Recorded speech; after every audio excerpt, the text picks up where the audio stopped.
Je vais être cash. Aujourd'hui, le danger numéro un pour beaucoup de Français, ce n'est pas l'agression spectaculaire. C'est la tension permanente. Les micro-agressivités, les incivilités, les gens à cran. Et toi, à force, tu deviens nerveux, fatigué, irritable. Et le contexte n'aide pas. La France reste en posture Vigipirate urgence attentat, maintenue depuis le 5 janvier 2026. Donc oui, plus d'imprévisibilité, plus de charges nerveuses.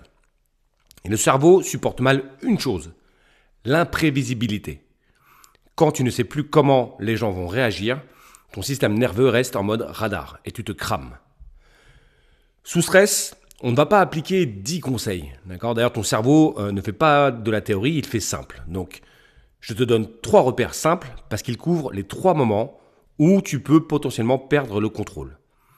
Avant, quand tu es en multitâche et tu te fais surprendre. Pendant, tu es saturé, tu réagis trop fort. Et après, quand tu rumines et tu t'épuises. Donc, l'objectif unique, reprendre le manche. Premier repère, arrêter de te déplacer en mode zombie. Téléphone, écouteurs, pensée.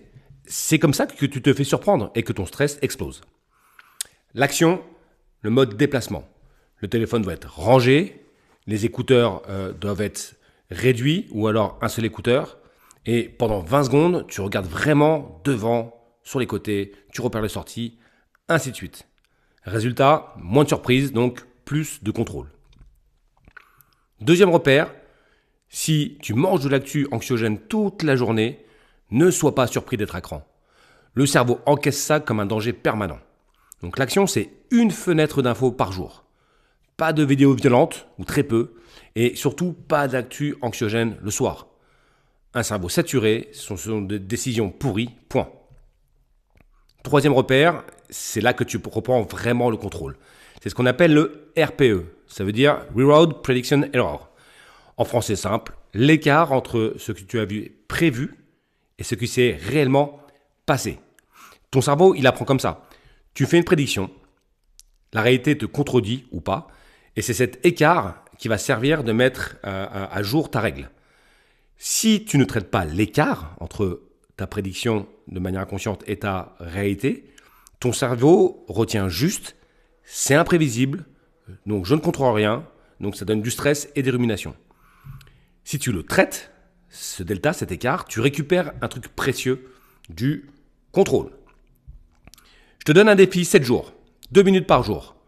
Tu prends une micro-tension du quotidien et tu écris en 5 lignes ton RPE. Premièrement, la prédiction. Je pensais que. Deuxièmement, le réel. En vrai, qu'est-ce qui s'est passé ? En 3, l'écart, la différence exacte de cet écart et quelle est cette variable qui a créé cet écart. En 4, une action et une seule. La prochaine fois, je fais tant. Et puis, un test. Je vérifie en faisant. D'accord ? La règle, si tu n'as pas de test, tu n'as pas appris. Exemple, je suis dans le métro, c'est pas une heure de pointe, je suis un peu seul et je vois un mec bizarre qui me regarde. Je ne fais rien, je baisse les yeux et je me dis il va m'oublier. D'accord ? Ça, c'est ma prédiction. Je pensais que, et il ne s'est pas passé ça. En réel, qu'est-ce qui s'est passé ? Il a continué à me regarder, puis il a commencé à me parler de loin, un peu en m'embrouiller. D'accord ? Donc l'écart, c'est quoi ? La différence exacte, c'est le comportement, l'attitude. Du coup, mon action, la prochaine fois, c'est le si alors. La prochaine fois, si jamais je suis à nouveau dans une situation similaire, je sais pas, ça peut être je balaye d'un regard et puis je continue à regarder devant moi ou je change de trame, ainsi de suite. Et puis, je teste une prochaine fois lors de mes déplacements. Ok ? L'insécurité, tu ne la contrôles pas, mais ta présence, ta saturation et ton apprentissage, ça t'appartient. Donc, soit tu laisses le monde te dérégler, soit tu te disciplines. Et la discipline, c'est ça, reprendre le contrôle.